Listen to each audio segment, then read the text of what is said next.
Guys ये situation आपके साथ पक्का हुआ होगा। आपने मजे से मोमो खा लिए और बिल हुआ 150 रुपए। जब पेमेंट करने के लिए फोन निकाला तो वहां वो घूमने वाला सर्कल आ गया, लोडिंग, प्रोसेसिंग या पेमेंट फेल्ड। पहले हमारे पास बहाना होता था, भैया छुट्टे नहीं है कल ले लेना। आजकल बैंक्स के पास बहाना होता है, सर्वर मेंटेनेंस पर है। हम 2026 में आ गए हैं और 6G लॉन्च होने वाला है, लेकिन पेमेंट प्रोसेसिंग का डर आज भी वही है। लेकिन अब सरकार कह रही है कि इसका सॉल्यूशन आ गया है, CBDC या ई-रूपी। CBDC का फुल फॉर्म है central bank of digital currency. लोग कह रहे हैं ये कैश का दुश्मन है एंड कुछ लोग कह रहे हैं ये प्राइवेसी का दुश्मन है। आज 2026 में चलिए डिकोड करते हैं कि आपकी जेब में रखा हुआ 500 का नोट 2030 तक सर्वाइव करेगा या नहीं, या फिर हम सब एक डिजिटल पिंजरे में कैद होने वाले हैं। Welcome to the reality of digital rupee versus cash.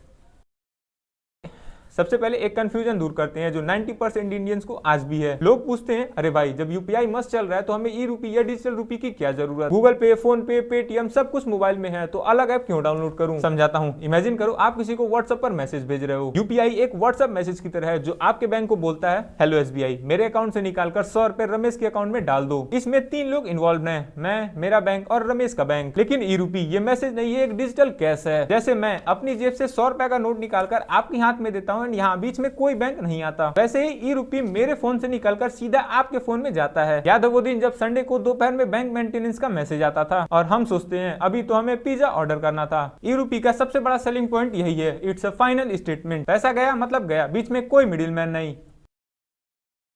अभी मैं एक बेसमेंट में हूं और मेरे फोन में नो सर्विस दिखा रहा है। अगर मुझे यहाँ पार्किंग वाले को पेमेंट करनी है तो मैं ऊपर भागता सिग्नल ढूंढने के लिए। लेकिन देखो जादू नहीं, टेक्नोलॉजी, इसे कहते हैं ऑफलाइन फंक्शनैलिटी। 2026 में ये गेम चेंजर बन चुका है उन एरियाज के लिए जहाँ नेटवर्क कभी भी धोखा देती है। अगर आपके पास भी इंटरनेट नहीं है तो भी आप ई-रूपी ट्रांसफर कर सकते हो। बस 2 फोन को पास लाना है, पिन डालना है और आपका काम हो गया। सोचो लद्दाख के पहाड़ों में जहाँ गूगल मैप्स भी हार मान लेता है, वहाँ आप डिजिटल पेमेंट कर पा रहे हो। Sound cool right? लेकिन पिक्चर अभी बाकी है दोस्त। हर चमकती चीज सोना नहीं होती और हर डिजिटल सुविधाएं फ्री नहीं होती। अब हम बात करेंगे उस चीज के बारे में जो सरकार आपसे खुल के नहीं बता रही,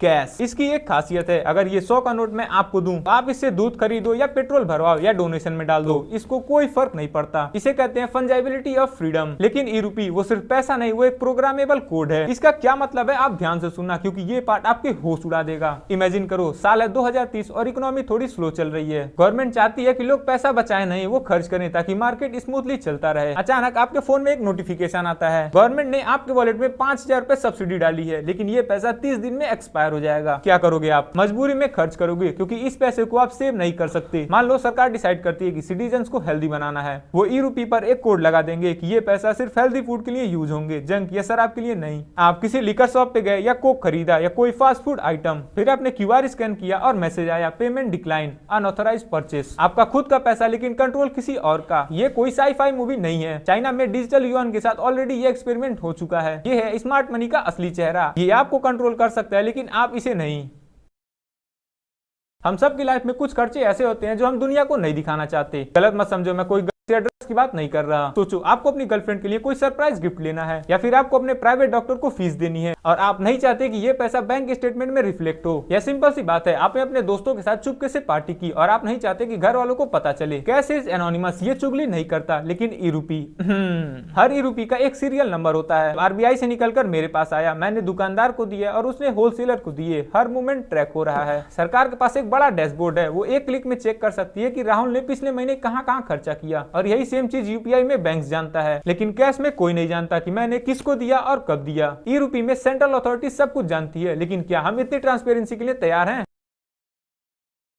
सच सच कमेंट में बताना, कितने लोग आज भी 2026 में अपने फोन कवर के पीछे 100 या 500 का नोट रखते हैं? ऑब्वियसली हम सब रखते हैं, लेकिन क्यों? क्योंकि डीप डाउन हमें टेक्नोलॉजी पर 100% भरोसा नहीं है। हमें लगता है अगर फोन की बैटरी डेड हो गई तो, अगर फोन चोरी हो गया तो, अगर पेमेंट फेल्ड या डिक्लाइन हो गया तो। ये जो बैकअप प्लान है वही कैश की सबसे बड़ी ताकत है। डिजास्टर के वक्त जब बाढ़ आती है या इलेक्ट्रिक ग्रिड फेल हो जाती है, तब गूगल पे काम नहीं आता, तब ये कागज का टुकड़ा ही आपकी जान बचाता है। तो दोस्तों कंक्लूजन क्या है? क्या हम ई-रूपी यूज करना बंद कर दें? बिल्कुल नहीं, टेक्नोलॉजी से भागना बेकार है। ई-रूपी फास्ट है, सिक्योर है और छुट्टे पैसे की चिक चिक खत्म करता है, लेकिन ई-रूपी में टोटल डिपेंडेंसी मत रखो। मेरा 2026 का सर्वाइवल रूल बहुत ही सिंपल है, स्मॉल पेमेंट के लिए use e rupee, fast and offline features का फायदा उठाओ। Number 2, trackable payment like rent, EMI and bills, इन सब की पेमेंट के लिए यूज यूपीआई या bank transfer. Number 3, privacy and emergency, हमेशा, मैं कह रहा हूँ हमेशा, अपने मंथली इनकम का 10 से 20% अपने घर पर सेफ रखो। Not for investment but for freedom time and sudden emergency. सरकार डिजिटल पेमेंट पुश करेगी और आपको रिवॉर्ड्स भी देगी, पर जब तक ये कागज जिंदा है आपकी प्राइवेसी जिंदा है। आपको क्या लगता है, आप प्रोग्रामेबल मनी के लिए तैयार हो, जो डिसाइड करेगा आपको कब क्या खाना है? कमेंट में लिखो कैश अगर आपको लगता है कैश किंग है या डिजिटल, अगर आप फ्यूचर के लिए रेडी हो। वीडियो पसंद आई हो तो लाइक करो और उस दोस्त के साथ शेयर करो जो आज भी 10 रुपए के लिए बैंक या यूपीआई ट्रांसफर करता है। आप सब्सक्राइब करो और हम फिर मिलते हैं अगले वेडनेसडे शाम 6 बजे।